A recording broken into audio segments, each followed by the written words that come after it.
age of, uh, if I tell you my age, then in 97, then you'll figure out what I am now, right? All right, well, there's no such thing as time. So I am 47 now.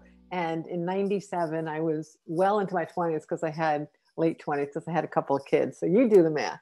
But anyway, there's no such thing as time. But if I could have that thought in 97 in my pre-intuitive days or pre-knowing I was intuitive days, anyone can wake up to recreate themselves in any given moment, whatever it is you want, right? I remember people told me when I was 39 that I hadn't really exercised for most of my life, and I decided I wanted to start running. And I wasn't running for health or fitness. I decided to start running because someone told me it would make my backside a little bit better, because I was ahead of the curve with like that backside that became very popular, but in like the year 2010, and I had it like back in the 80s and stuff before it was trending. So I wanted it to get where what was trending was, a little tiny white girl butt, and I didn't have that. So I started to run just so I could, be in vogue.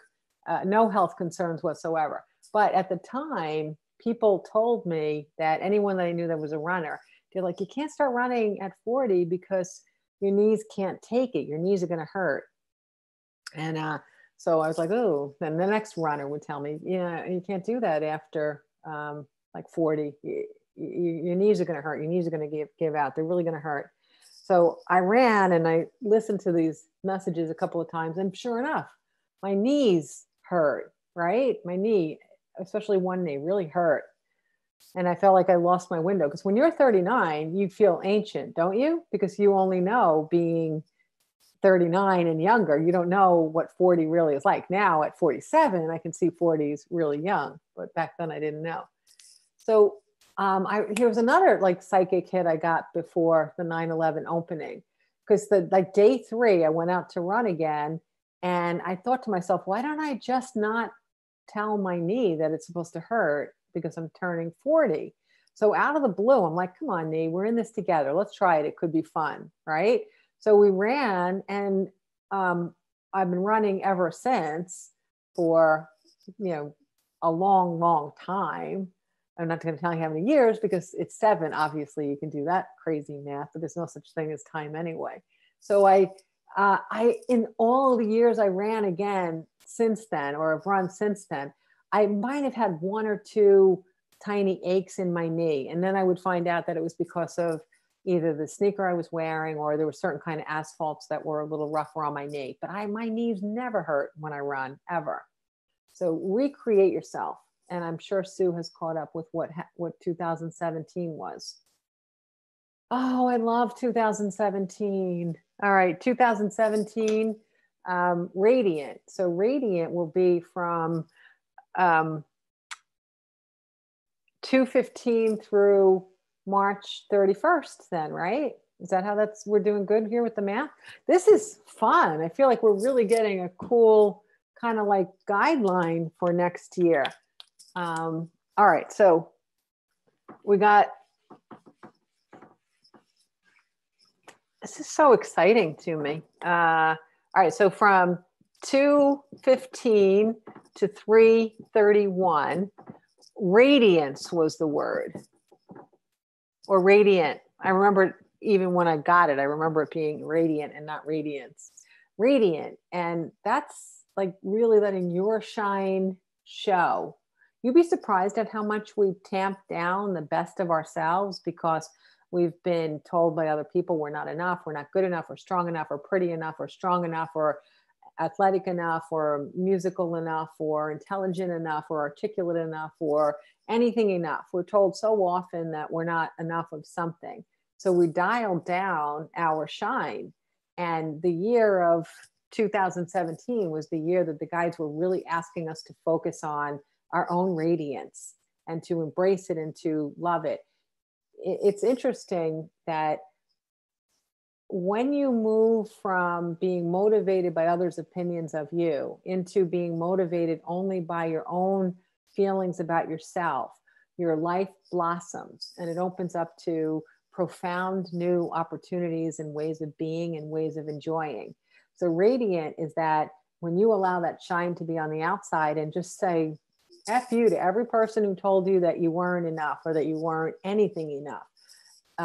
Throw all of them behind you in the trash, throw it all out, and know that you are incredibly radiant. We all are. And when you know it, it shines on the outside even more, and you become a magnetic energy for new and different and exciting and more compatible with you kinds of things. So from April 1st until May 31st, we're going to look at, what's the next word? Magic. Oh my God, I love all of these. I wish I was at every one of these seminars. I was. I never missed one, not even the big one in Grenada, right? The big one in Grenada. I was even at that one in 2020. Magic. That was so much fun. I think I even did, is that the year I had the dry ice and I did like some illusions up front? You guys were also mesmerized, right? You're like, oh, wow, this is the best. I got dry ice and I made smoke and I made things change colors and we had a lot of fun. And this was put on a lens of looking at the world through eyes of magic.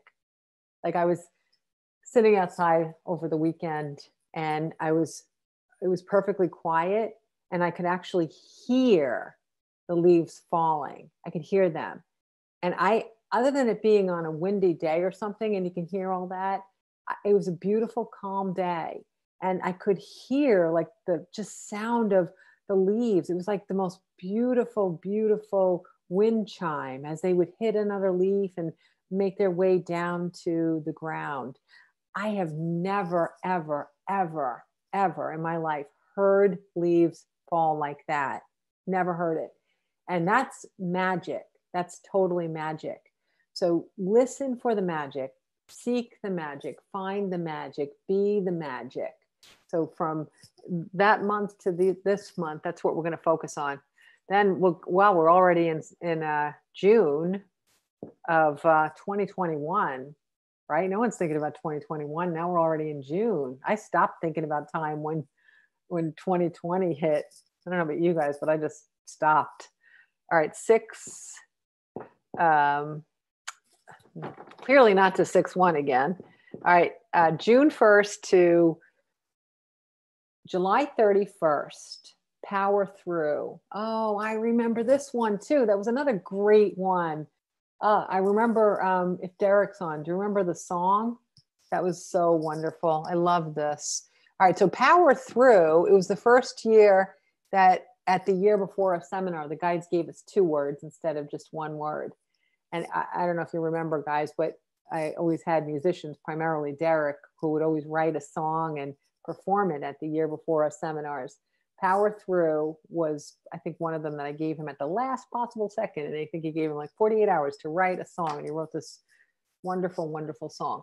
But here's the thing, Power Through, when I first heard it that year, it sounded like you got to boot up your strength and you got to kind of press on and work through stuff.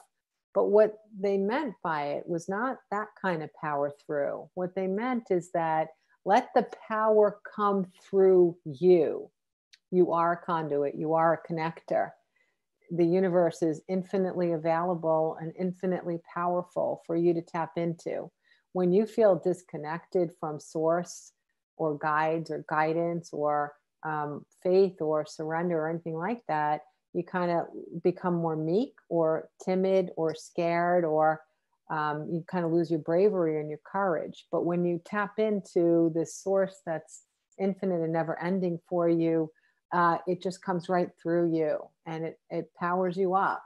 So Power Through is about allowing yourself to be connected, allowing yourself to feel that you are guided, allowing yourself to know that there's readily sources for you, even if you feel tired or you feel beaten up, that you can tap into this thing. And then you have the power of the infinite wisdom and magic and love of the universe just kind of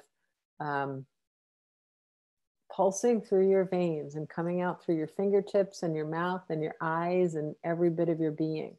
And then, of course, it doesn't mean that powering through, like working through something, is to be completely disregarded. There's that aspect too. And that, from a softer way of then powering through, it's more about take positive action. That if you have a goal and you feel the power of the universe coming through, meaning you might be getting suggestions of something that you can do or achieve or be, or changes you might be able to make in your life, then continue to tap into that power and power through your fears, power through when you feel unmotivated, and power through procrastination. So I loved that. Yeah, I'm so glad the guides are bringing these back. These are celebrities from days gone by, and I'm so glad they're making another appearance on the Love Boat of 2021. Okay, so who else is going to appear? So then we have August 1st through September 30th. And let me go back to my awesome help from Sue. Thank you, Sue. God, I can't believe you did this so fast. It's absolutely amazing. Limitlessness. Ooh, geez. That's a good word. I bet you if you type it in your computer, they'll tell you it's not a word, right? Every time I put limitlessness in a Word doc, the computer's like, no, sorry, that's not a word. And I'm like, bull, it is a word.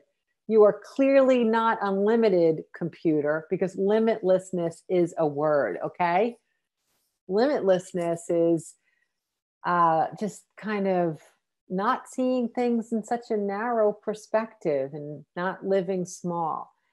I know that this year, with so many limitations from COVID, there's a tendency to, yes, shed that which we no longer value or appreciate, of course, from things inside closets to people that aren't compatible with us any longer. But we have a tendency sometimes to see that there was a limit in the experiences we could be having outside of ourselves, with limited travel and being able to enjoy, culture and music and so on outwardly, and hugs and all of the other stuff we typically do. But for a lot of us, it meant turning toward new interests. It meant exploring a new kind of art or a new kind of appreciation of something. It meant turning to something that feels more satisfying and less frenzied, doing something that you're birthing with love, whether it's a seedling to a garden or it's learning French while you're, stuck inside. So a lot of people weren't seeing that COVID meant that there was no growth for us as individuals. It was a time that we could explore something that we had not yet considered, because we tend to be so task oriented and task dominated that we forget to make the time for interests that can excite us or propel us to move in a new direction. I don't know about you guys, but I was excited when I would go buy my seed pod things and find out that they were on back order, because I've never had things like that be on back order before. And seeing the rush of people think about how they can, organic garden or grow herbs in their house, and then to watch people who were learning a language, and just to see all these new skill sets come out, and really creative things that people started to do through Zoom and online and with their businesses, and creative ways that people learned how to work from home, even in a full house. So it was a year of people finding out that if you have an attitude of nothing can stop me, then you become limitless and you tap into that. If you have a limited view of yourself or the world or possibilities, then of course that's exactly how you're going to live. Okay, so now we're up to it. This is an interesting dilemma I have here, Sue. Do you agree with me? Huh? I love that smile, Sue.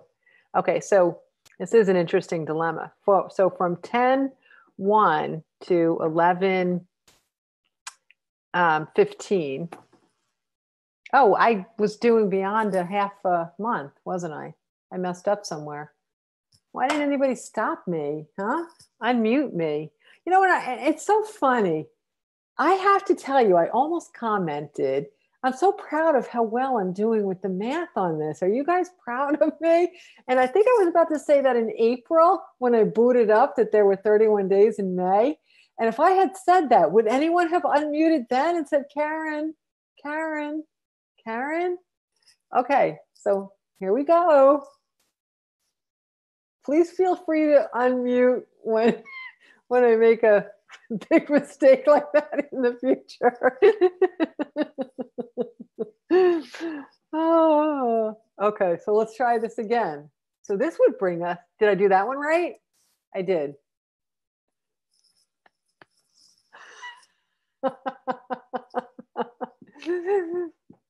Okay, so here we are, everybody.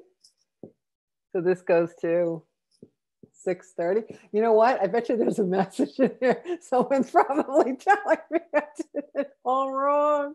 I'm not even going to read it. Oh my God. Okay. Okay. Oh, too funny. All right. Okay. So anyway, so we're at 5:15 through 6:30 is power through. And then 7, you know, I'm doing this on the fly. That guides gave me this because otherwise this would have been done, even if I had to hand the math to somebody else. Okay, this is going to be August 15th, people. Well done. Yes, thumbs up, anybody? Did I get that right? Thumbs up? Okay, good. So then we're up to August 16th through now we're up to September 30th.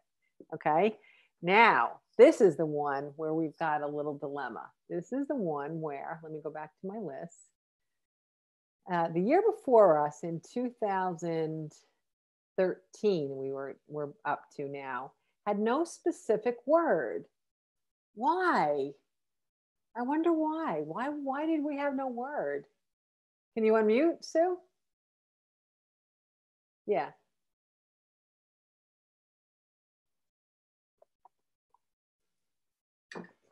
Maybe I have to unmute you. They might have figured that out.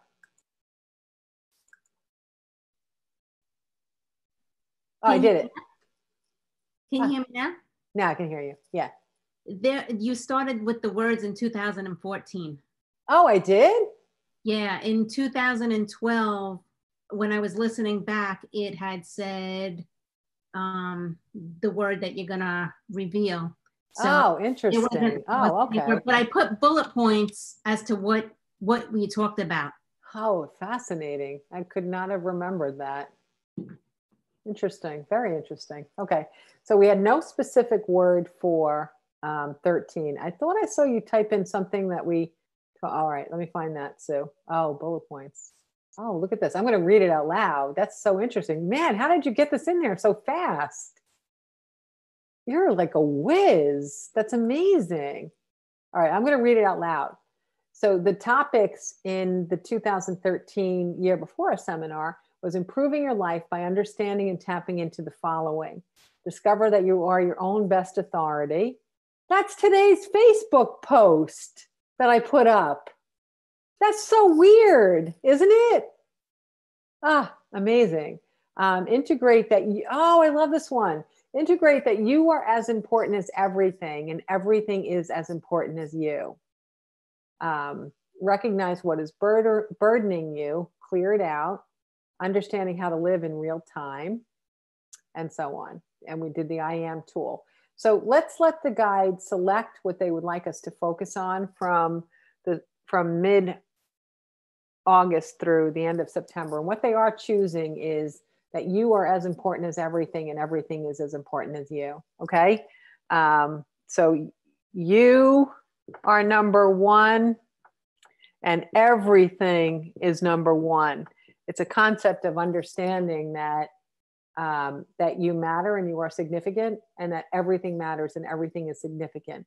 But you are as important as everything and everything in the universe is as important as you.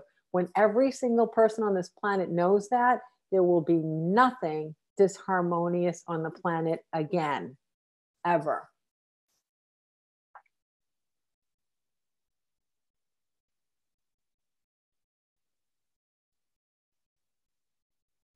Because it is 11/11. Oh, that's right. I'm spending 11/11 with Anne. Where's Anne? I don't see her right now. Oh, there she is. Hi. We always spend at least an hour together on 11/11, and at least we are today. So we do have something for the year when we had no year before us theme. So now what we're going to do is let's see what the guides are going to do for the balance of the year, since I only started the year before us in 2012. And let's see what they're going to give us. I don't know.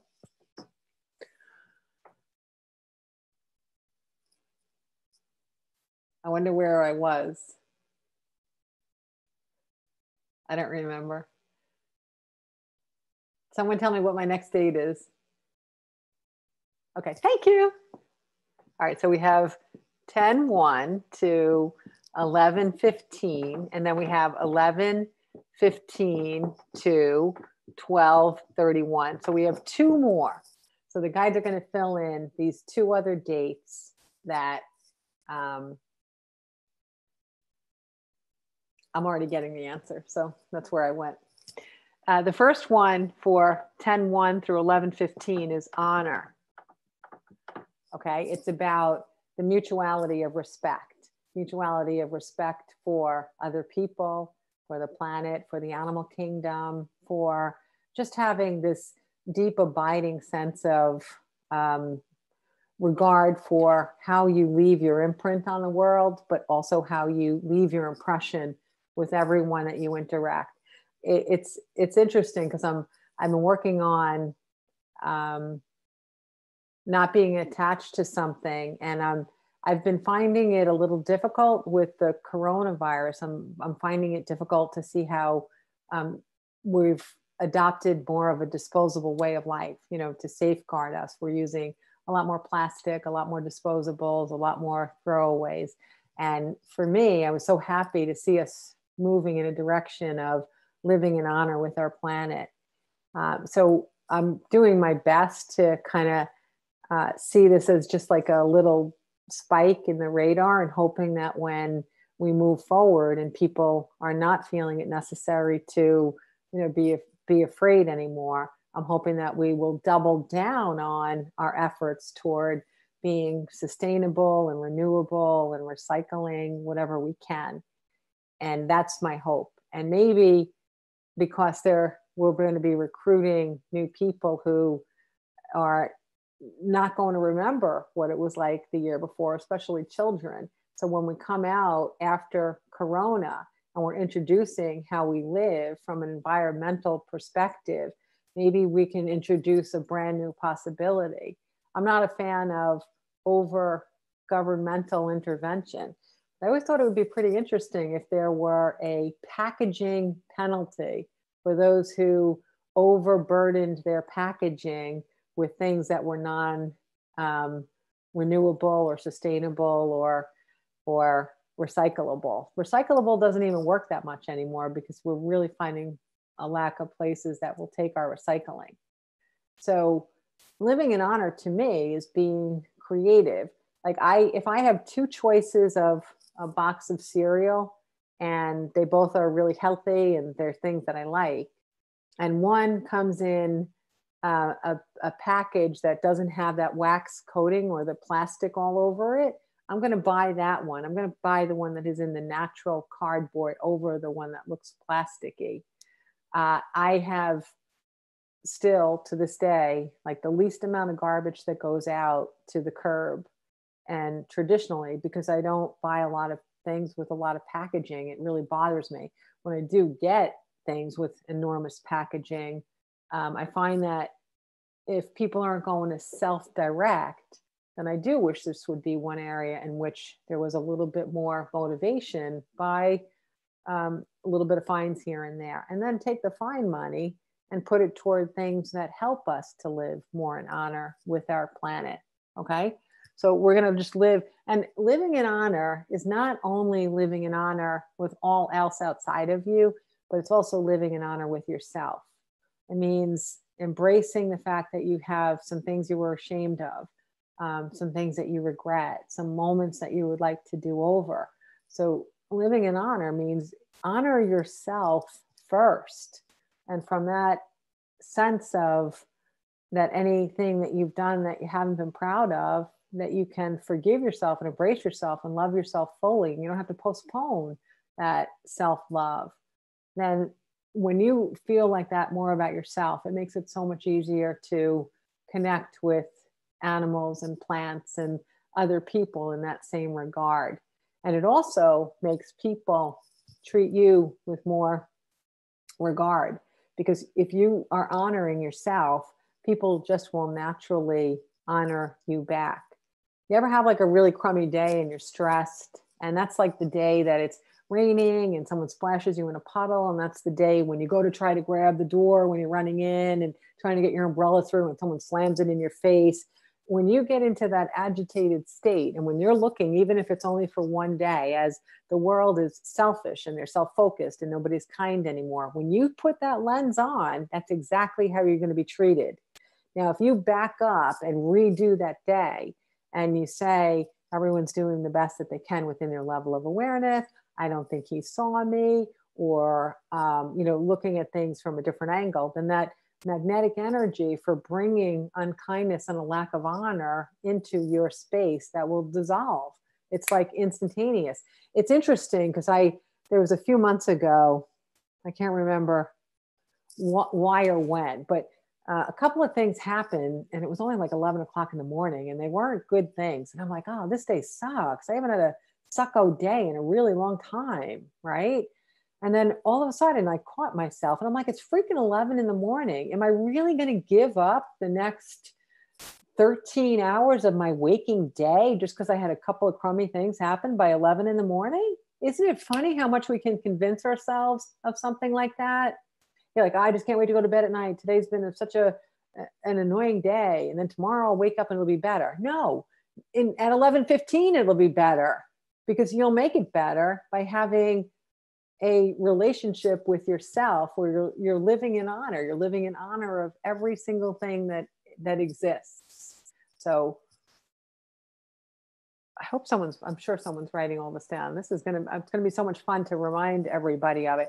And it'll be interesting to see how, I'm sure they'll weave this into what we do with our Sunday night emails that go out every year. Every Sunday night you get a new email. All right, so let's see, what are they going to do with 11:15? Now we're going over a year, because you already got a sneak preview. So they're going beyond a year. That's pretty cool. It's like buy 12, get one free. Okay, tonight only, you buy 12 and you get one free. Baker's dozen. Okay, you get a baker's dozen of good ideas tonight. So, they're not giving me anything, so we'll wait. I'm going to read through some of the emails. I'll wait until they tell me.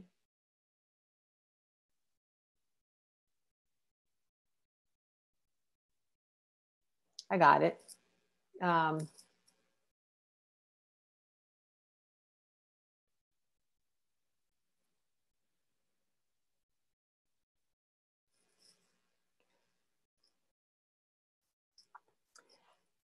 Let me think of how to put this down.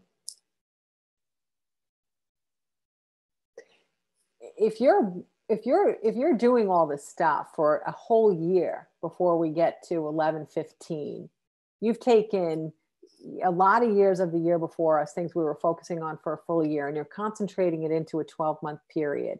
By the time you land on November 15th, you're really going to feel the best of yourself, aren't you? You really are. Okay. One of the things that happened when I started to feel the best of myself was I learned how to communicate with other people more effectively. And what I mean by that is that I didn't necessarily have the same driving agendas that I had previously.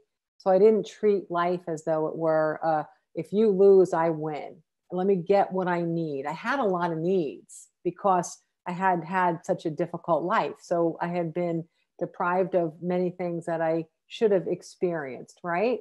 So if you have a difficult life, you may have more needs as an adult because you still looking to see if you matter by trying to get some stuff to fill yourself up with. But then when I started to have that other 12 stuff become a part of my being, I naturally was as engaged with the person I was communicating with as I was engaged with me. It wasn't one or the other, but it was truly both. So I made this promise at that time that I want to leave everybody I meet feeling as good or better, but never worse after they have a communication with me. And so the last bit of this is about it's communicating, and it's learning to communicate in a soulful way, meaning you're experiencing your soul and the other soul. You can think of it as, do you have the ability to kind of put yourself in somebody else's shoes for a moment, or how might they be experiencing what you're going to say? Is what I'm saying going to come across as an insult? Is it going to sound like criticism? Is it going to sound like acceptance or love?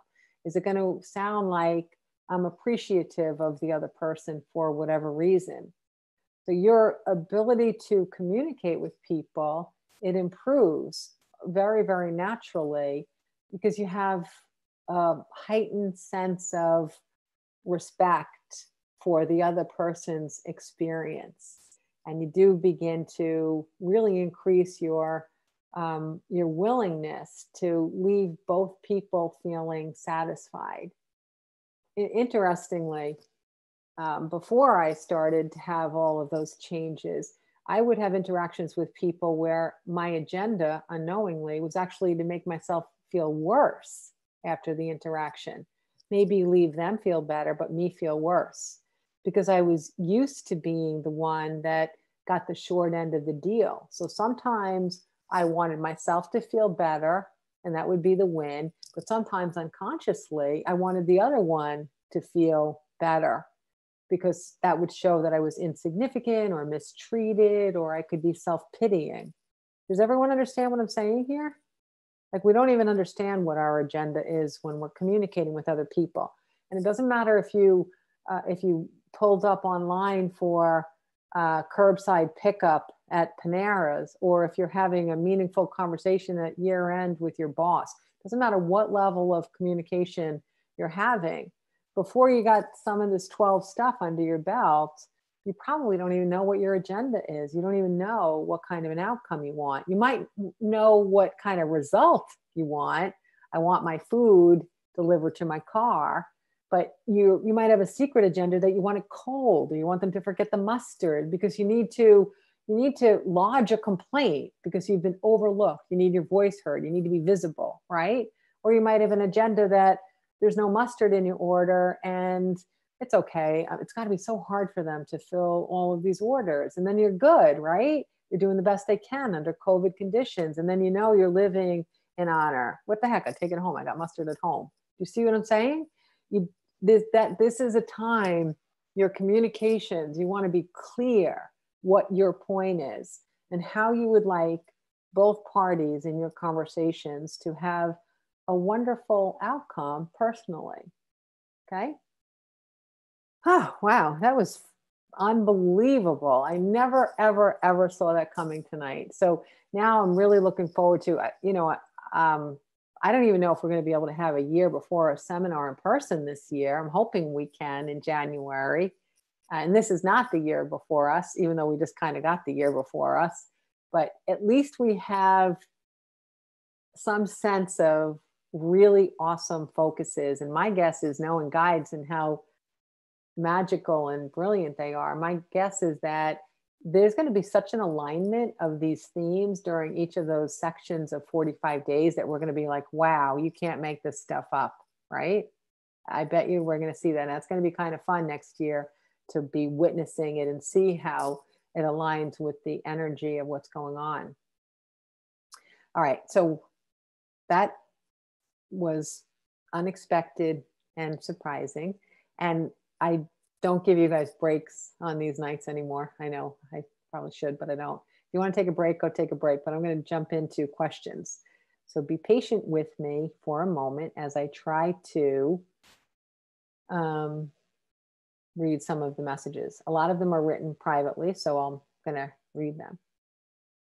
All right. One of the first messages that was written privately is, what are my messages? What message are my guides trying to communicate with me?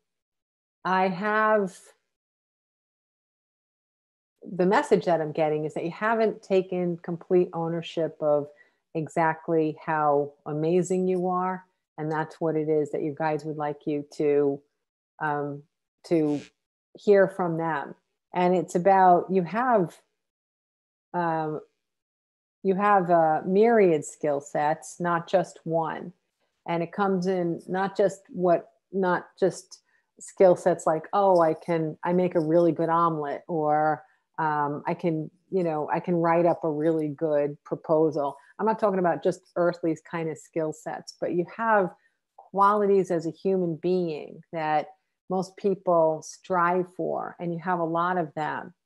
And so the whole package of you, your earthly kinds of skills, but then also those eternal kind of skills that come through, you're not taking ownership of exactly how much you have. And that's what it is that your guides are trying to communicate with you.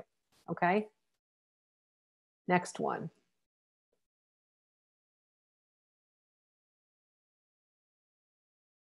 This one's a private also. So it's long, so I'm just going to paraphrase it.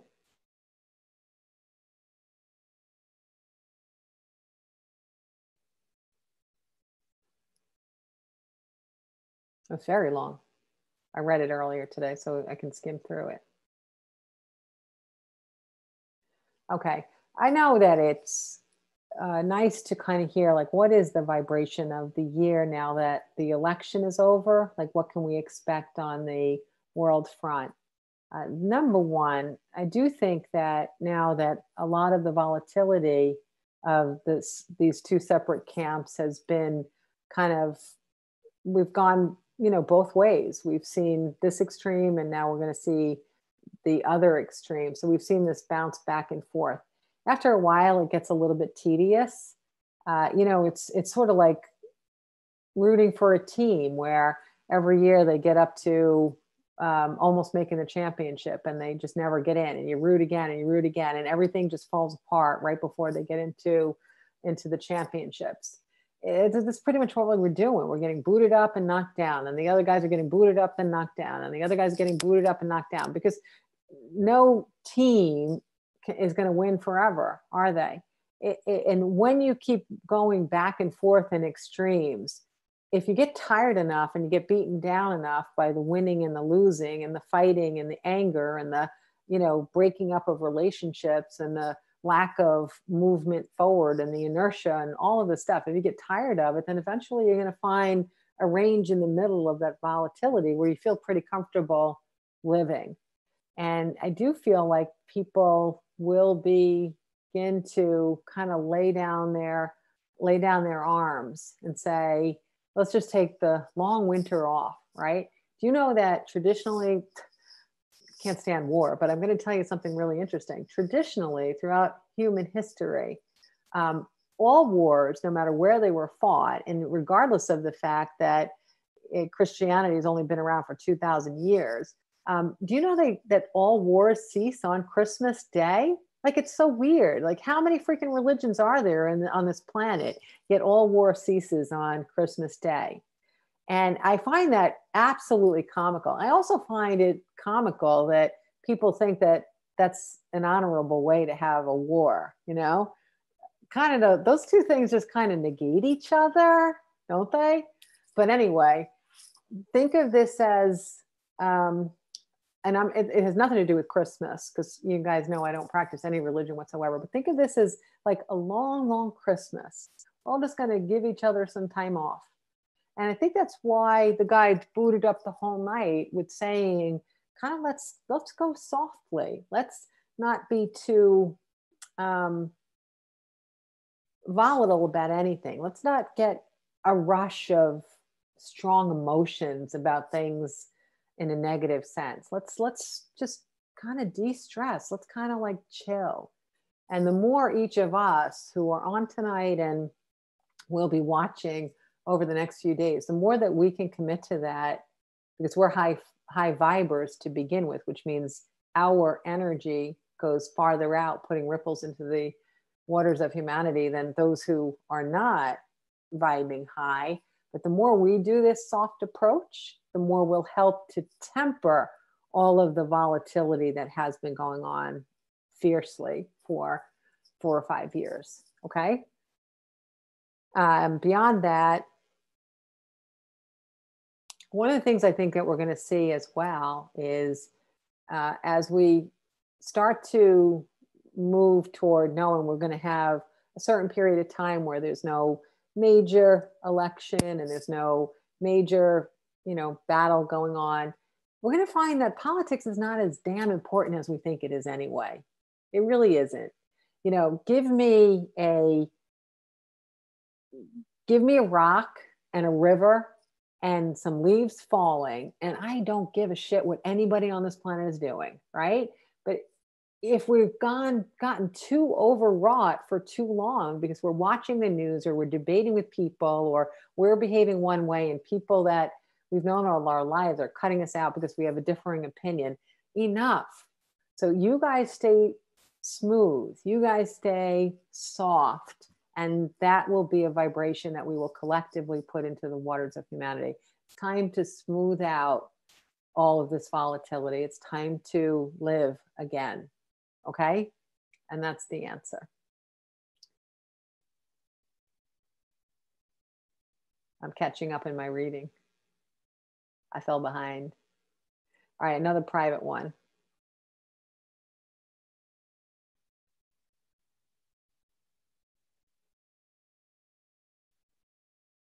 Okay, someone's asking a question about a recurring body disharmony. I've given oftentimes the steps toward resolving a body disharmony. So let's just go through them as a reminder, not as an introduction. And then I'll talk specifically about this person's disharmony. First step is to discover the metaphor in the body disharmony.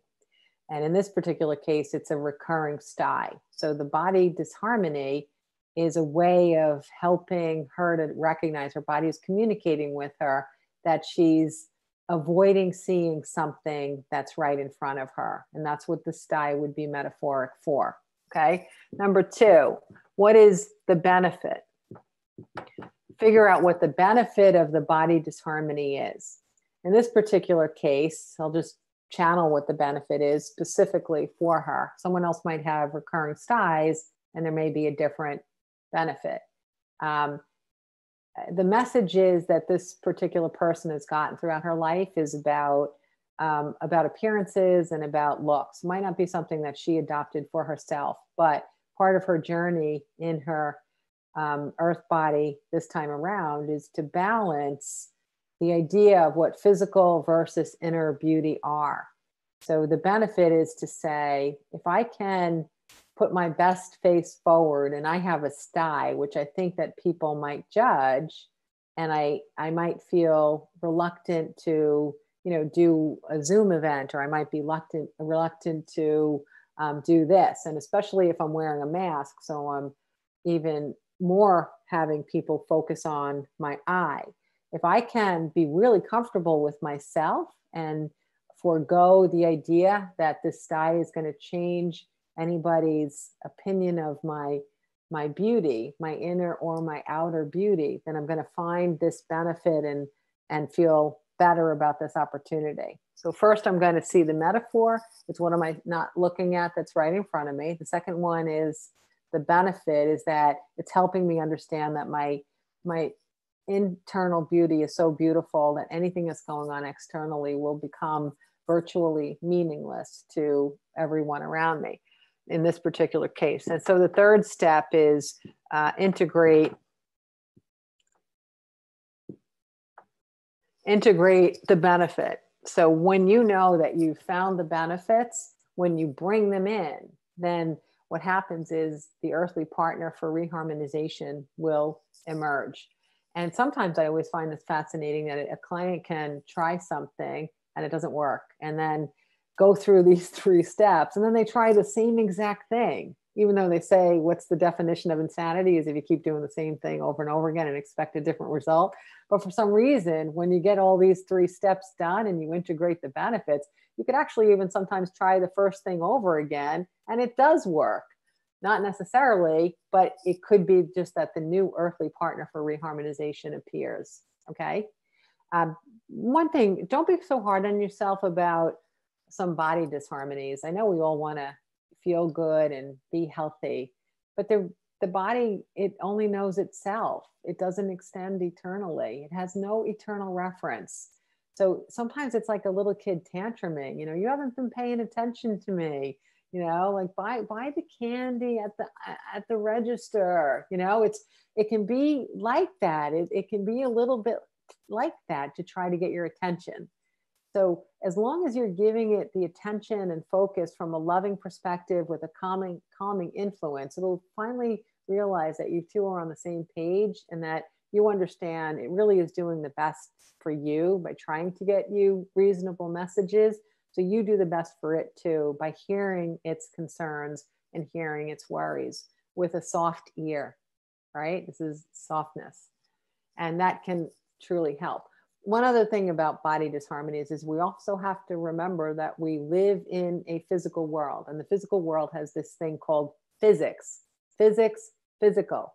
There are certain physics laws that we are not breaking yet because we have the limited level of awareness that we cannot overcome the laws of physics. So for example, if I told you guys I want to do this meeting with everybody on their ceiling tonight, just get over your limited belief that you have to be in your seat because of gravity. Gravity is an illusion, just like time and space. So get rid of the idea, let's all go on the ceiling for this class.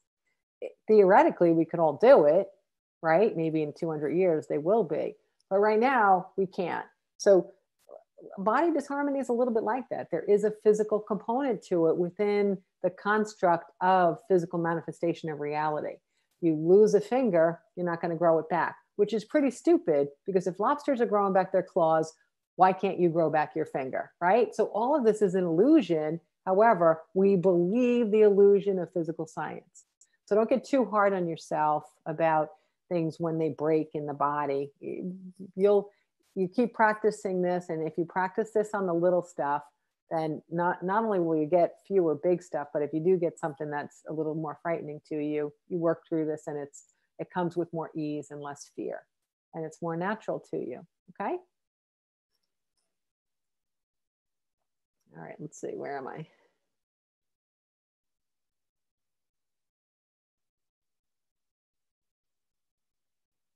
I think I lost my place here.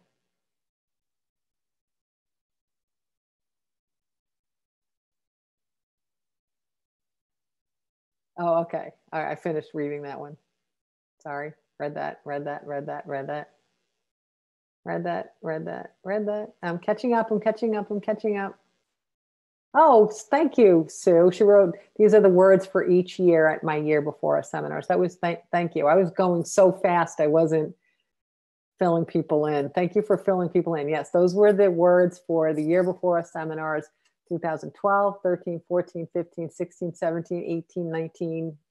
20 is not in there, is it? Did we have a word for 20? We did, Anne? I can't remember. Oh my God, we did so much that in 2020. Oh my God, honestly, I just don't even remember. Oh, let me unmute Jeannie. Jeannie, you know it? Oh, Anne. Yeah. Oh, you typed it? I'll get there. I'm 9 messages behind you all. I think that it was deconstruction. Oh, was that it? But Anne wrote that was the theme. Anne wrote expand and expansion, but I don't have my notes. Oh, I'm sorry, I got distracted. The song was called Power Through. I got it right. Yay! High five to me again. Thank you. Power Through. Okay. All right. So I'm sorry, Derek's song rocked. I agree. I'm really catching up on these messages now.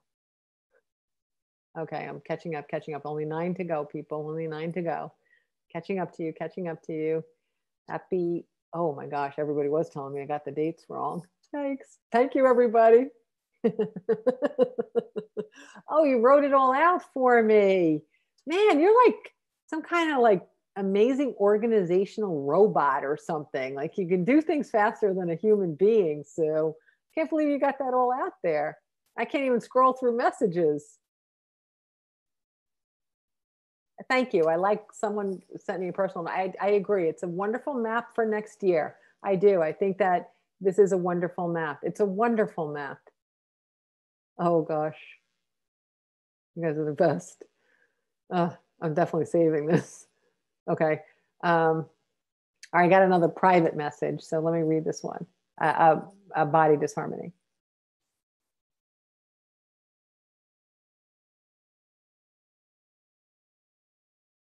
Okay, I'm going to, oh, it ended with that I look radiant. I'm just going to leave it at that. Thank you, and not read the rest. So I know how to find a compliment and discard the rest because I live in honor with myself. Okay, no, really. She has she's a young, beautiful woman here with us tonight, and she has a lot of aches in her joints and muscles and tendons and all this, that she feels that even though she's, active physically, she can't really understand why they're there. And I, just from a earthly perspective, it's not as though she's been sedentary and ached her way into this. Okay. So let me finish this. I see your face. Do you want to speak? Want me to unmute you? Okay, I'll just keep reading then.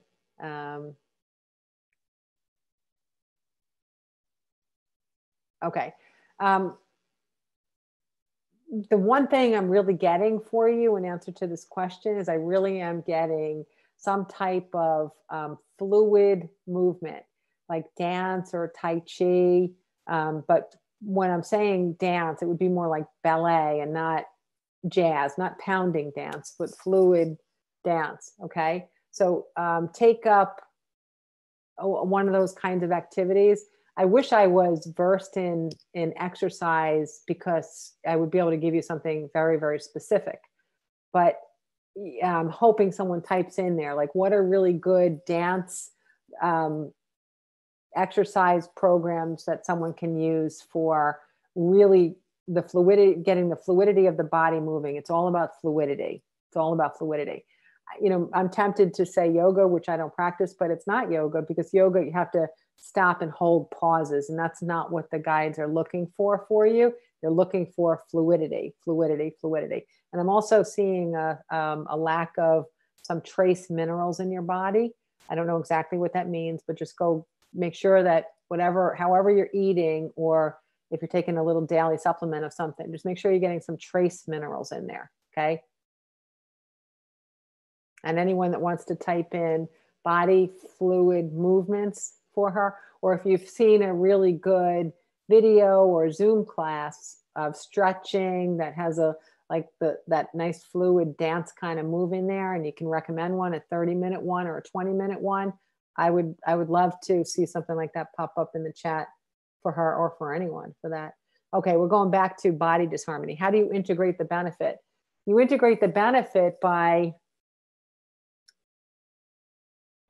doing something where you're not certain that you look the way you would like to do before you do it. Okay. So it would be about dialing down what you think you have to do for prep before you put what you consider to be your best foot forward.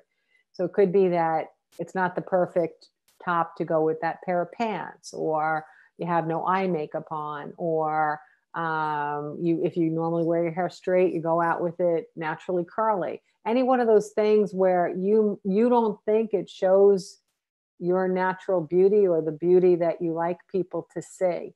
But if you can recognize that feeling good about who you are, no matter how you look, will always work, and people will embrace the you, not the appearance of you, but the you of you. Okay? That's the answer to that question. Expand, expansion. And you said expand, expansion. Can I unmute you to find out where did I lose myself in context? I'm so far behind on the messages. Anne? Yeah, I'm here. Hi. Yeah. That's it. I don't know what the word that you gave us when we were in Grenada was expand. Oh, that's the word for this year. Yeah. Oh, good one. Yes. Okay. Wow. Yeah. Okay. So 2020's word was expand and expansion. Oh, that's a big one. That's an expanding one. Yes, this is definitely a year of expansion, no doubt about that. Thank you for remembering. I totally remember what you were saying, Jeannie, about the whole theme in Grenada when we did the year before us this year was about that we will deconstruct and then reconstruct. So in order to construct the world in which we want to live, the world that is archaically, unnecessarily still in place will be pulled apart. Some old institutions, some old ideas, some old ways of doing things. Not necessarily doing things because of the way they've done before, but coming in with fresh views, okay? Sort of like when, think about how it would look if a country had a military dictatorship as their politics, and then all of a sudden they move to a democracy, and there's an election and a fair election, and then there's a democratic leader. So just because something had always been done one way doesn't mean that that's going to be the way that we want to move effectively forward with, right? It's about rethinking things. I'll just throw out an example without giving too much opinion about it, but like the Electoral College, for example, you know, there's a possibility that that's antiquated and it's served its purpose. So we have to kind of deconstruct things and then reconstruct based on where we choose to live as a civilized society.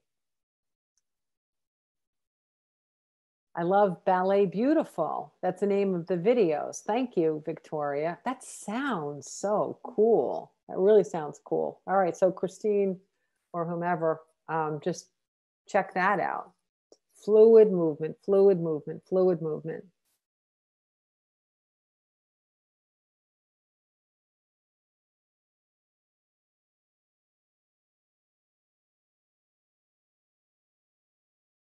Okay, another private message. How and when does my life and my journey get easier, more joyful, and more loving?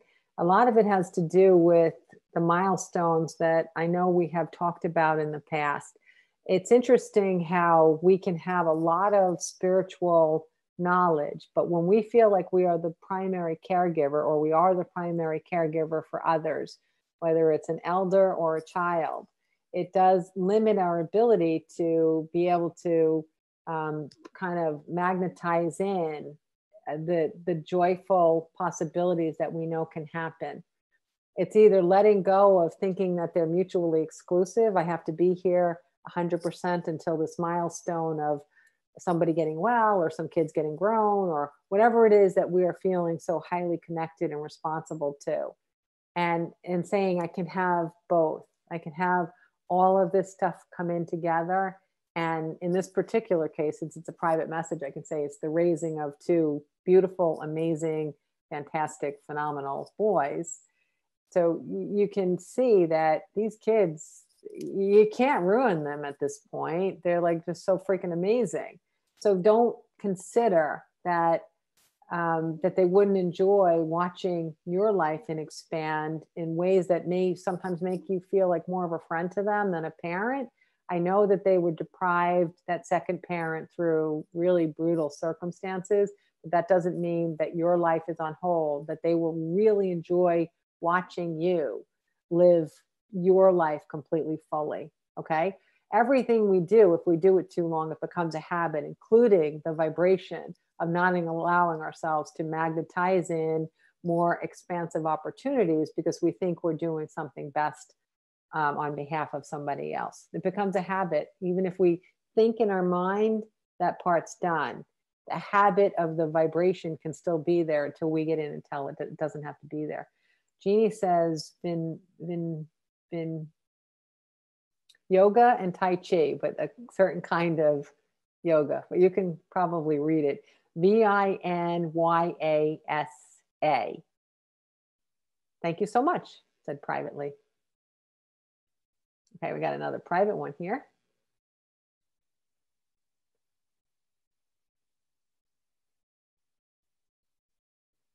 Okay, now we have another, we're doing a lot of body disharmony interpretations, which is cool. one day, maybe we'll compile all of the body disharmony interpretations I've done over the last 10 years at seminars, and I'll have a book out of it, which would be pretty cool because we've been all over the body, haven't we? We've groped it all. Okay, so this one is about feet, ankles, and lower leg. Okay, the legs themselves are, of course, about taking steps forward, okay?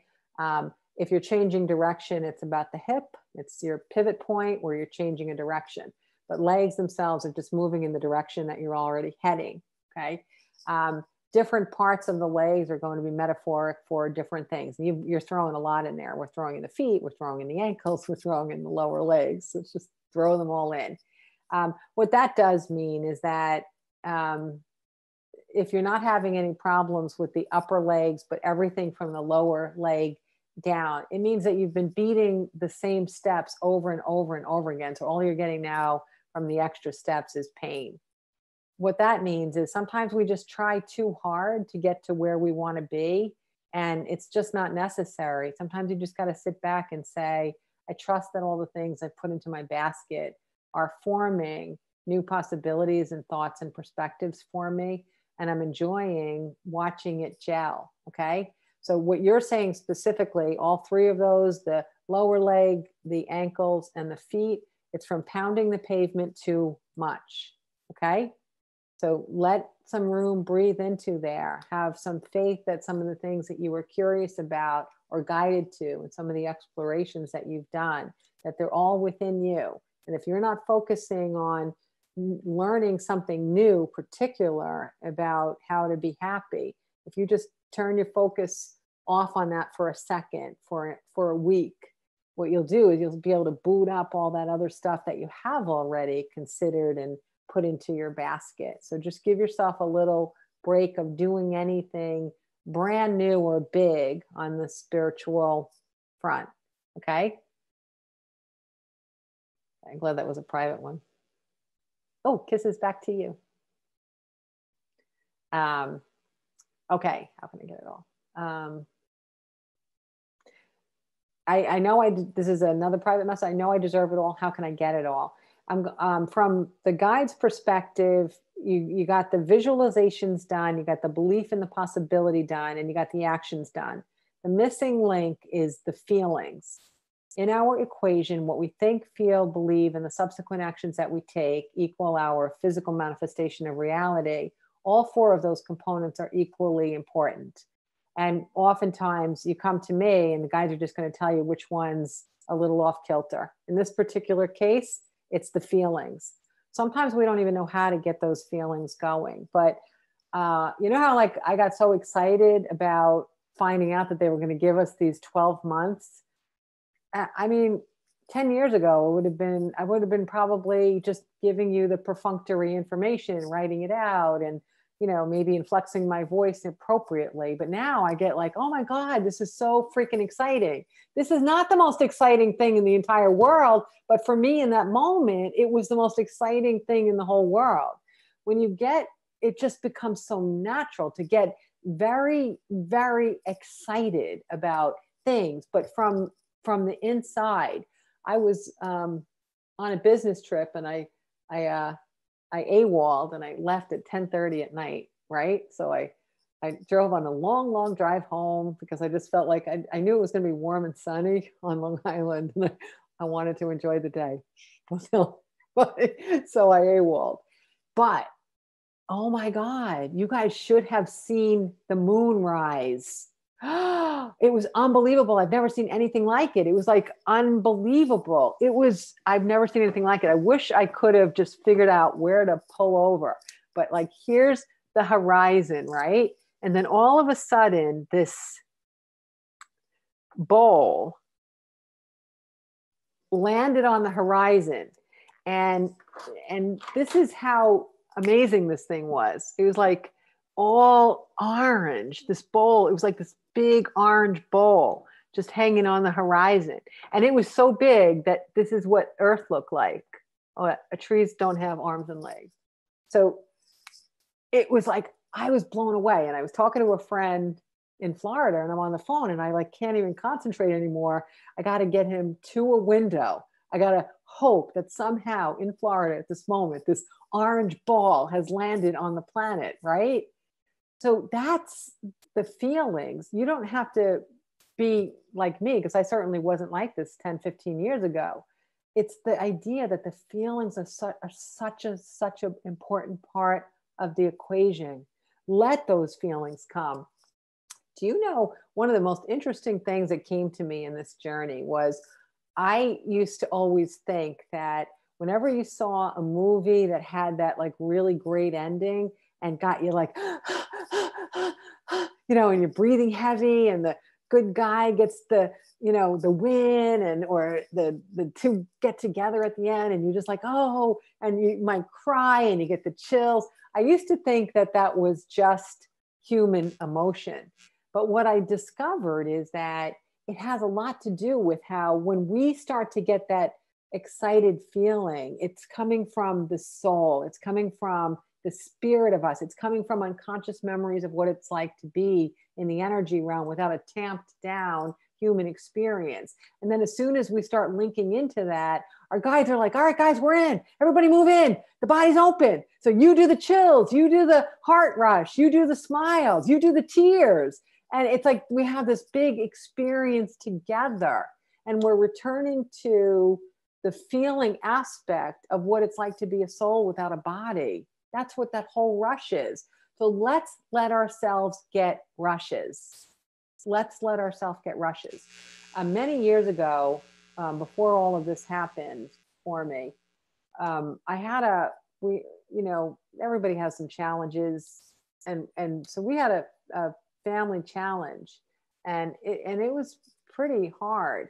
And I knew it was going to take a week or so even to just sort it out.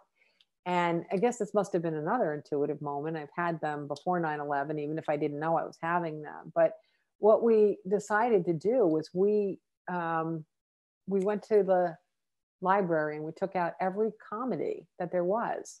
And for days and days, we watched Naked Gun and we watched, what was the one funny one we watched so often? It still makes me laugh. Oh my God, I can't even think of the name of it. It's hysterical. But so we just watched funny movie after funny movie after funny movie. And even if we were just giving ourselves like a 2 or 2.5 hour break from this fear thing that was going on in our lives, it helped to bring in the feelings of breaking through, spending another 2.5 hours living in self-pity or worry or fear, right? So sometimes you can use feelings to guide you, but sometimes you have to guide your feelings. And I think it was 2018, the year when the guides came in and just started talking about they talked about nothing but feelings. Feelings happens to be the most underutilized of the 4 parts of the equation. We know how to find unconscious beliefs now. We probably spend too damn much time finding our unconscious beliefs and how they affect our reality.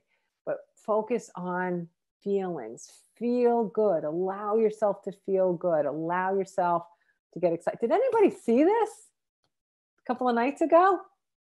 Huh? Anyone? Raise your hand. Anyone? Oh my God. It was just, I felt like I was on another planet. It was so, so, so amazing. So amazing. Okay, let's see what else. I'm going to read this out loud. Aviva, thank you. But she wrote, fluid movements can also be symbolic about bodily fluids needing to move through your body. So hydration, flushing out toxins, and inner fluid movement. Yeah, really good. I got hydration there too. I think this was the same person I said, trace minerals. But yeah, I was everything you just said in there. Yeah. Yeah, thank you. Thank you for adding that. That was very helpful. Okay.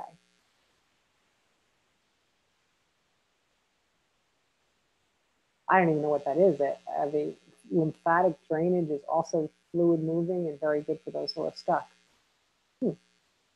Interesting. Okay, I think I caught up on, I hope I didn't miss any. I was really trying to do a really good job not missing any questions. And I think I am caught up. Okay, just you can send me a private message if I missed yours, and I'll go back and find them. All right. I do like what the guides put here for us tonight. And I had a pretty busy day today, and I kind of like having a busy day before I get on Zoom with you guys, because I don't want to intercede. If I stay out of it, the flow is usually so much better. And I love to see, it's a little unnerving still after all of these years to, pop on to Zoom with you, and I have no idea what the guides are going to say. And then all of a sudden they run with it, and it's really wonderful to see how helpful they are and how amazing they are in bringing us suggestions and helping us to bring in possibilities. And sometimes, like this, what we went through tonight, the year before us, 2012 through 2020, it was all reminders, but that didn't mean that it was any less powerful.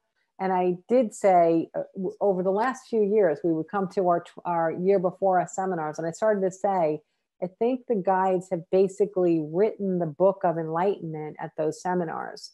If we were to take the transcripts from every one of those seminars and bind them together, I really think you have enlightenment in a book.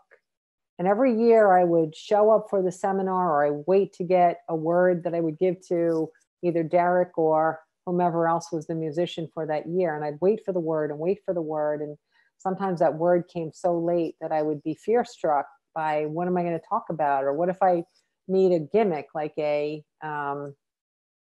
like dry ice? I can't get a gimmick if I don't get the word until that morning, right? But it's fascinating to see that they really have given us the steps to enlightenment. I don't recall what year it was, but I feel like it was around 2015. For the guides that year, they were talking about just throw things away. If you are afraid you're going to miss it, take a picture of it, find ways to repurpose it, recycle it, give it away, give it a new life, give it a new home. And in the last 5 years now, since they were really focusing on that a lot, I used to think that cleaning out a closet just made me feel good. I didn't realize the energy behind it. But, it's become like such a hot topic. And this year more than ever, where it's about clearing out. You clear out your space, you clear out space for spiritual growth. You clear out unwanted, unnecessary focuses of what you're doing with your time, unnecessary stuff, simplifying. And not from a piety perspective where we should do with less, that makes us more spiritual beings. That's not what it's about. It's about removing the clutter and getting rid of the things that we don't value. And in the last 5 years, like I said, there's an explosion of people out there who are multimillionaires just telling people how to declutter. So it's interesting when we look back on all of those years before us, and you could see that it really is a basic guideline for enlightenment. And maybe I will compile a book out of it, because if we're this year going to review it and going backwards from the first year through from the most recent year to the farthest away year, and it's as relevant and meaningful and applicable now as it was then, that means that these energies are part of the experience for humanity to discover and integrate from the beginning of time through all of time. I'm hoping that with this period of accelerated enlightenment, that so much more of it is going to stick in humanity. That's part of what's going on with accelerated enlightenment, which means that 50 years from now, these aren't going to be basic steps. Hopefully a person 50 years from now will pick up the book, the steps to enlightenment is told over 8 year before us seminars. They're going to pick up that book and say, everybody knows this. Oh my gosh, how simple is this? And they think she was they think she is a great, as I move from was to is, that would be great in 50 years if everybody just really knows this stuff, and that we've broken through so much that we're teaching this to our children, or not teaching it to them, not unteaching them the opposites, right? You know what I meant. Yeah. All right. There's another message here. Oh, that's so funny. Private message of someone who was thinking about, I used to give the CDs out all the time. We don't even do CDs anymore. We get MP3 downloads of the year before us. And so some people have a stack of CDs from the year before us. Beautiful covers and images on every one of them. They really are pretty. I guess we certainly didn't give one out for the 5-day year before us seminar in Grenada this year. No, nobody got anything. They did. They got 52 tips that come in their mail every Sunday night. They got the 52 tips. That's a pretty good bonus, I think. And those 52 tips came in Grenada. And there were more. Actually, I wonder where they are. You'd probably find it funny if you looked at the list. I have the sheet of paper around here somewhere. That's probably in the big mess behind the board. You think I put the board up so I can draw orange moons? I put the board up because if you saw the mess behind there, you'd be like, she might not be the person we want to tap into for some suggestions. Oh, I'm only kidding. Okay, any more questions, everybody? I think I left the printouts of the questions that I had, and I think they're behind the board. That's why I want someone else to put something in the chat room, because I don't want to have to go retrieve the questions behind the board. I guess I have to retrieve them, huh? Maybe I'll like turn off my video for a second when I go retrieve them. I could do that. All right, let me, I'll be right back.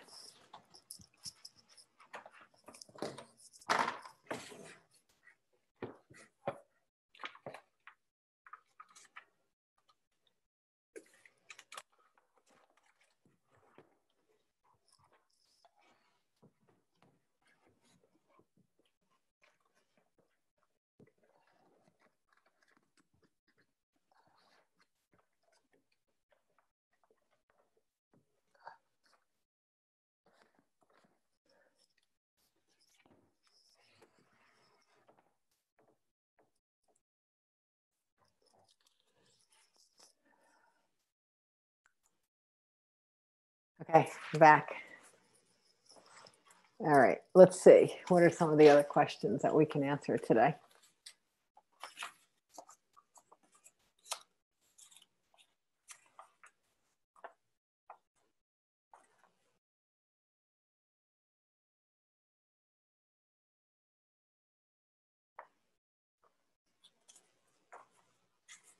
Oh, I got a lot. Hold on.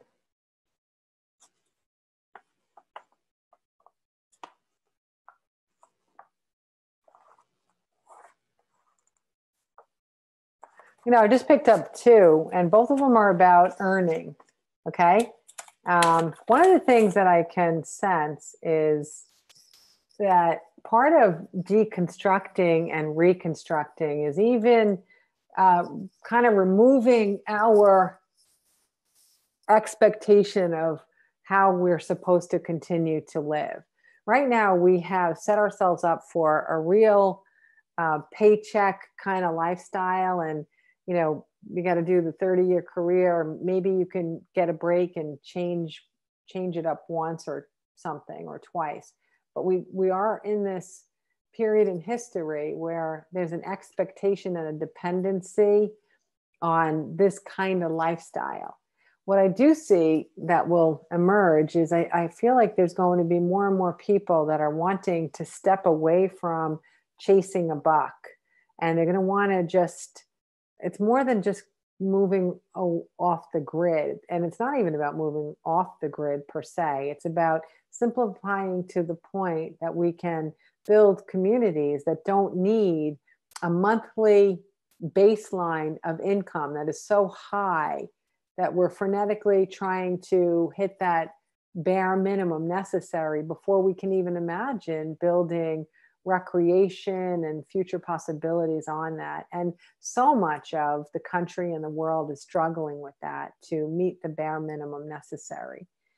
A lot of times when I'm around the country or even around the world, people are pointing to the United States as being in some ways like inferior to, say, a country that has universal health care, or this, that, or the other thing, or universal higher education.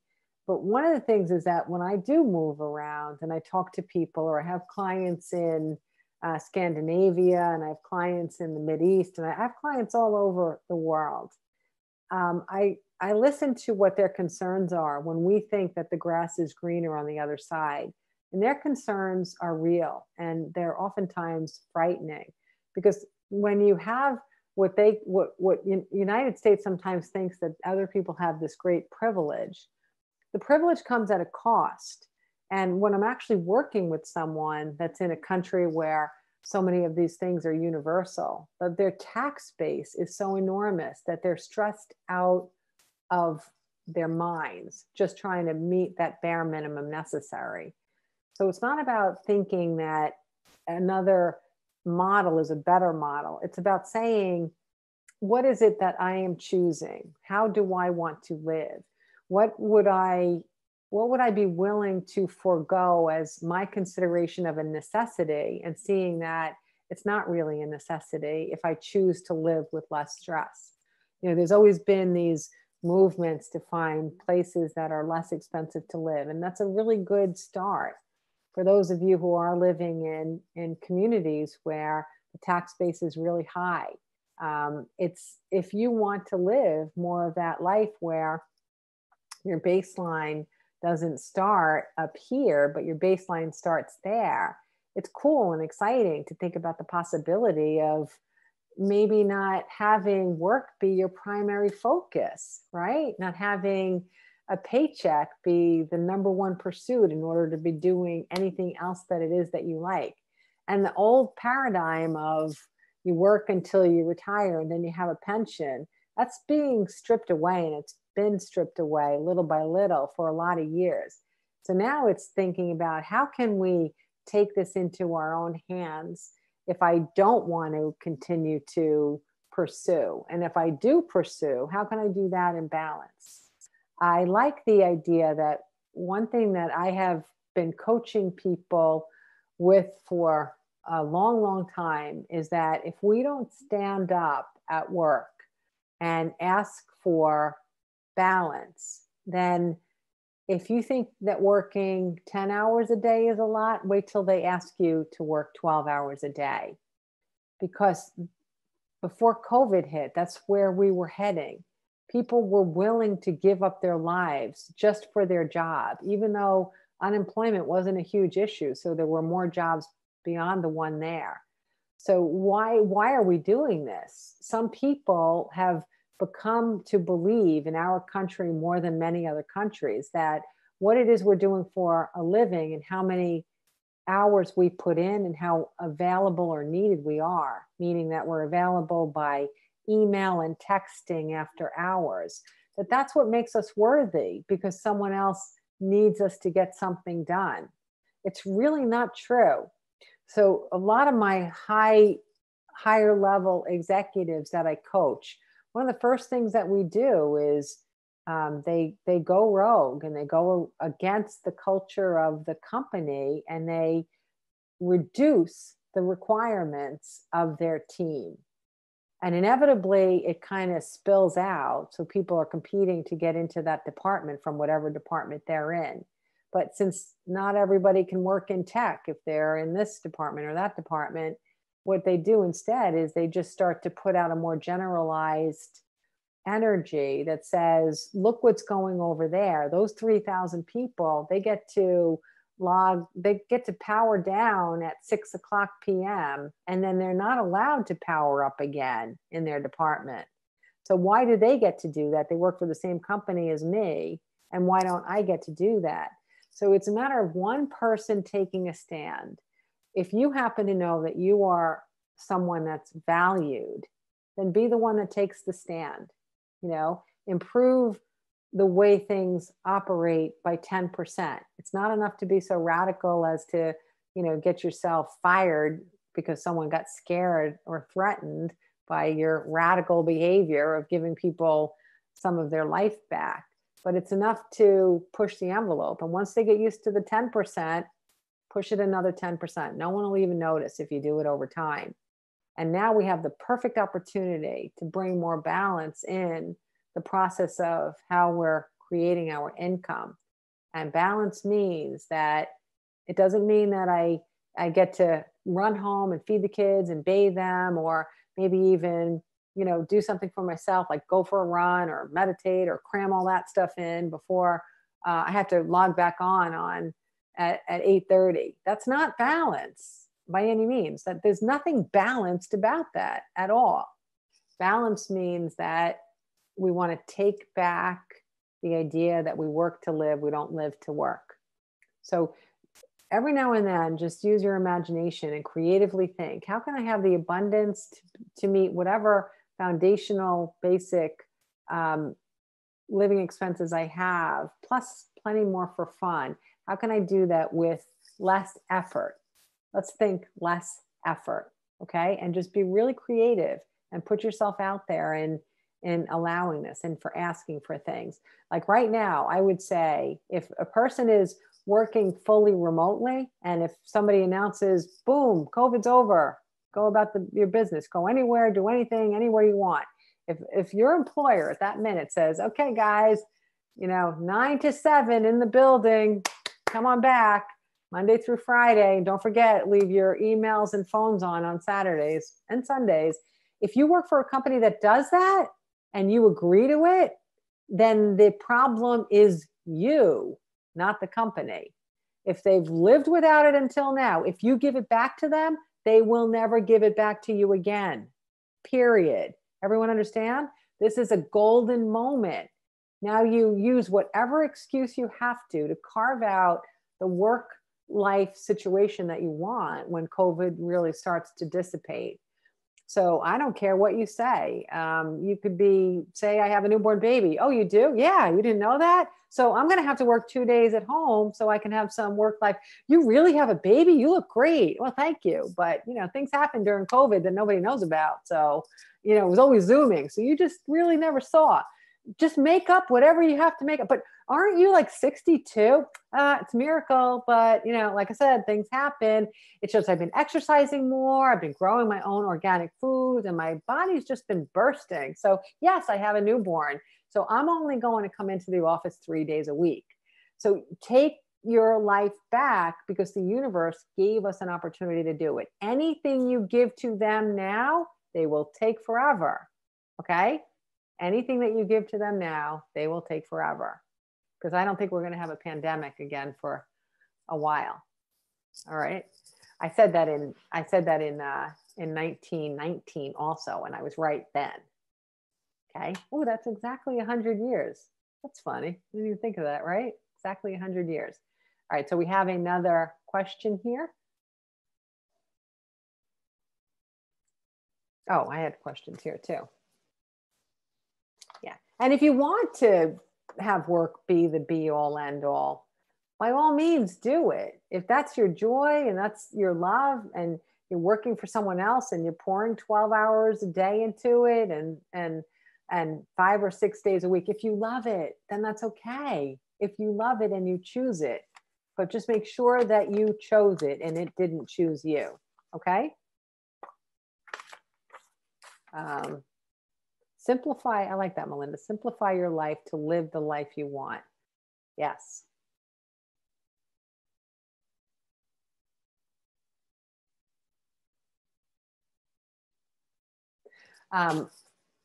There's something that popped up in a private message here.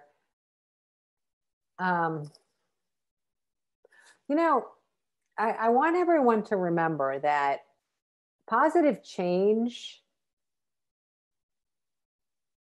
is not ever started by the government, ever. It is never started by the government. It is always started by the people. And usually the government jumps on a bandwagon that citizens have already begun. They're usually way too late, way too little, but they never, ever start meaningful change. Let's remember that. Okay. I think sometimes we get into a tendency to think that there's somebody else that's supposed to fix the world around us and it's not us. Well, it's not them. It's definitely not them. So it's almost comical sometimes. Like, I'll give you a great example. So when was the first time you heard of someone having a home office? First time I heard of someone having an office in their home. I used to hear all the time about an office in a car, but I knew tons of people that when traveling laptops were starting to be around, people would take their laptops and they would, they'd have it in their car, they'd charge it up, they'd work in their car, they'd drive from appointment to appointment. And then they'd be working at home, or they'd be working this is even before Starbucks, okay? People were doing this all the time. But you had a really good chance of getting audited by the IRS if you decided to take the allowed home office deduction. And that went on for like decades after people started having home offices. So that's an example of how the government doesn't start anything. Once we stand up and say, listen, I've had a home office, I work out of home, come on down, come look at my home office. Once we stuck up for ourselves, then the IRS is like, oh, okay, we'll no longer audit those who have a home office claim on their taxes. And this is the same thing. It's true with everything. We've got to put the change out there. We've got to be the ones that are cooperating with each other. We got to be the ones that advance things. If something is archaic and it doesn't work, don't look around all the time for someone else to make it better. All right? Be the one that can make it better. Be the one that starts it.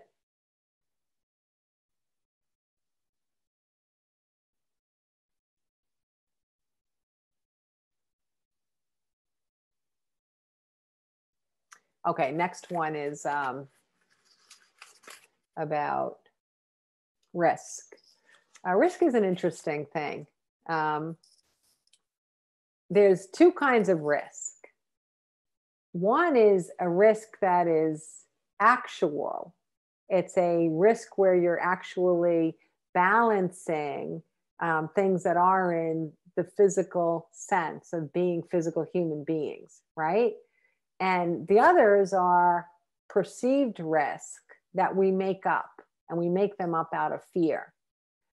The majority of how we experience risk now on this planet is imaginary risk. It's fear that we make up, and we've been making them up more and more and more.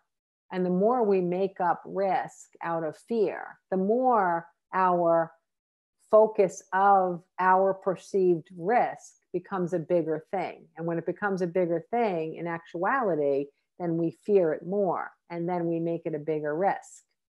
So we are creating a lot of the disharmony that's on the planet through our conscious thoughts. So be mindful of, number one, not contributing to those fears.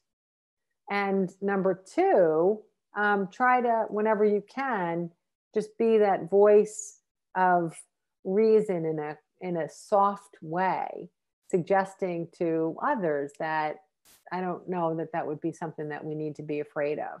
Okay. When I was in Iceland a couple of years ago, one of the things I was amazed about was that the government doesn't care if you fall off a cliff and you die. And there are beautiful cliffs and there's beautiful nature, and nothing is roped off. There's no warning signs. Sometimes you could be standing on a ledge that the rocks just kind of crumble underneath your feet. Like, you can die, right? And there's no railings. You can just die. But what's so nice is, like, everybody's at peace. No one's like, oh, where's the government? Does anybody know that I could slip here? Or did anybody see the water spill? Or does anybody see that there's an actual cliff here and I could fall off the cliff? No one's asking for the government to make everything completely safeguarded. It's a natural world, and exploring the natural world is a blast. Now, here's the interesting thing. So is it a risk? Yes, there are real risks. Okay. Now, when I was at some of the most gorgeous high places in Iceland, the people I was traveling with, they would go right to the edge of those cliffs.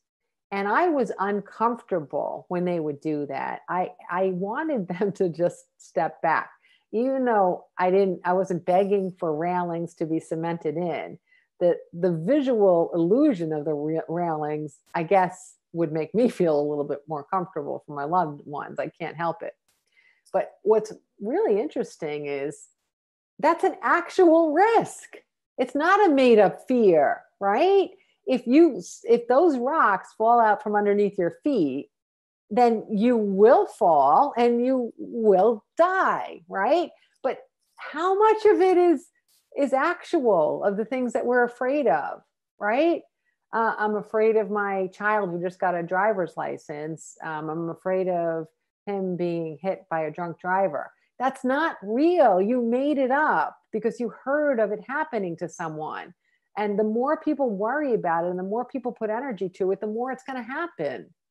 Everything that we focus on expands and expands and expands.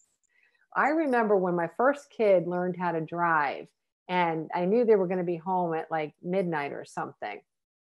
And now this is post 9/11, so I've already got the whole guides and intuition thing. So I know how to calm myself down. So I'm waiting and waiting for the garage door, and I'm imagining, now I got 3 kids with a big span between them. So I got a lot of years of waiting for the garage door to go open and make sure that my kid's in safely when they're driving or they have their car. And on the very first night that I started to do this, I said, you know what? Here's what I choose instead. I'm going to choose to be happy, because if God forbid anything did happen, I got the rest of the time after an event to deal with it. Why do I have to deal with an imaginary event that hasn't even happened and will never happen?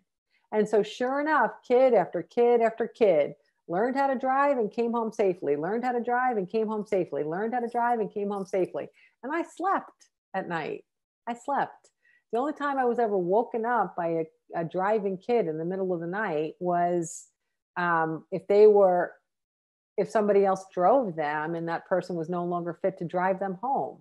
Or my kids are all in their beds and I get a text from a friend that they're too drunk to drive. And then I get up in the middle of the night and I go pick them up. But there was nothing to be afraid of. And I didn't give up my happy moments for something in my imagination that just didn't happen. Yes, things happen, but they don't happen nearly as often as we think they will happen. So that's the point. Risk is primarily in our imaginations. So deal with what's real, that you got to deal with. But the rest of the stuff, let it go. If you're finding yourself focusing on things to worry about that haven't happened, find ways to flip it around 180 degrees and replace it with a happy thought. Find a happy thought to replace those that make you worry. Find a happy thought to replace those that make you worry. Find a happy thought to focus on, which will push out the worry that you had. And it's interesting, but this not only makes your life better and gains you so much more joy and happiness in your own life, but it actually makes the whole planet better. Because if you remove yourself from the collective fear, the whole planet becomes less fear-based. So you're literally doing your part by reducing the amount of time you're willing to perceive risk and make up things to be afraid of. Melinda, I'll do my best. That's a good suggestion, to put something out there about fear. I know I'm ahead of myself on this planet by knowing that we actually create our own reality through the projection of consciousness. But when I'm with a small private group like this, I don't really mince words about it. We create our own reality through the projection of our thoughts, but not just our own physical reality. The collective creates the reality for everyone. And eventually everyone will say, let's start taking those walls back down and living freely. Let our kids climb, let our kids fall, let our kids scrape their knees, let our kids trust their judgment, let our kids experience life, let them mature under our watchful eye, that they don't even know that we're watching them, so that when they move out and they become independent adults, that they can actually be independent adults. Okay. So from that one question, I just talked about fear less. Everybody, let's do it together. That's part of our soft approach, is we're going to fear less. All right. Fear less. Just for those of you who don't know, I'm starting an intuition development class monthly instead of doing the 3 or 4 month sessions that I've been doing. I like the idea of doing it monthly and sticking with it, because there's so many fun, super fun things that we can do that we can't do if we're just only working together for 3 months and then it expires. So the first class will be on December 14th. It's always going to be on the second Monday of every month. I chose that date, even though that used to be an EPG night. I chose that date simply because when I put a survey out there and asked for what night was best for people, over 80% of all people asked for a Monday night, which is why I selected it. And I didn't have any Monday nights left between my private groups and then the public group. So it'll be the second Monday of every month, intuition development. We're going to have, if you want a partner, you'll have partners. We'll be doing partner homeworks. We'll be doing dream interpretation. We'll be doing past life reads, learning how to look into your own. We'll be doing intuition development on every level, signs, synchronicities, understanding how to use your own consciousness to move away from your body to get information that's not available within this time set. We're going to be working on everything. We're going to be working on everything. And we'll be, if you don't want a partner, that's okay. You can, I'm going to always try to modify assignments so that you can enjoy them in your own space. There's a great benefit in intuition development with a partner though. So we're going to be doing partner assignments as well. And once in a while, we'll be doing assignments with 3 or 4 people. Sometimes we'll let you guys choose, or you ask me if you want me to assign you someone, but sometimes the guys are going to ask you to work with someone you don't know, because intuition also comes in a different, interesting way by not knowing anything about the other person. And then you know it's intuition and not applied knowledge. All right. And so I look forward to you being with me. I'm going to do advanced signing up. I don't remember if we put it out there for 3 or 4 months. Advanced signing up only because it's a lot to keep organized for me to see the partners and setting everybody up and keeping track. Plus there's continuity. It's okay if you miss any class, that's fine. You'll always get the video, so that's fine. But being a part of the class allows you to completely participate with your partner. You can do a homework assignment and then miss the class, but you still did the homework. And when you watch the video the next day, you'll still get the input of the value of the feedback of what we were looking for in that homework assignment, and then any sharings or stories that we had. All right. So I welcome you again, December 14th, second Monday of every month. I'm still picking the day that I'll be doing the EPG on. This month I did it on the second Monday, which was traditionally the Plainview day. I did that because I was on a business trip on Monday this week. But I'm still I just have to look at my calendar a little bit more. I have a lot of private groups. I'm going to pick one day per month to continue with the EPG, and I'll figure that out for the month of December on. All right, everybody? How does that sound? Are we good? Okay, good. Nice to see everybody, and welcome to everybody who watches tomorrow or the next day. And I think it's raining out, so you can't run over to your windows to see the moon, but we can certainly find something to feel excited about when we hang up. So everybody, don't worry, you don't have to go to bed yet. So just go and feel excited about something or anything, and that's your homework assignment for the night. Okay? Good night, everybody. Mwah.